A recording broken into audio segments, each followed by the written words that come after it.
Wittgenstein is anxious to insist in the investigations that language is indefinitely extendable and that there isn't any single thing that binds all uses of language together, that there isn't any single essence that runs through all of language. And indeed, for particular words, there needn't be any particular essence that marks the definition of that word. That he says words have a family resemblance of their uses. So that, I mean, he gives the example of game. He says if you ask yourself, what is it that all games have in common? And he keeps insisting, don't think what they all have in common, but look and see if you can find anything. And then he says if you consider board games, Olympic games, gambling games, games played with balls on fields and so on, what you find is that there isn't any single essence. There isn't any single thing that all games have in common. The strength of the words derives not from some underlying essence, but from the fact that there's a series of crisscrossing relationships,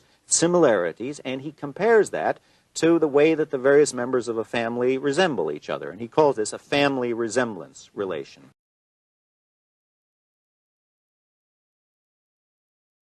Remember, he is militating against a very powerful philosophical tradition.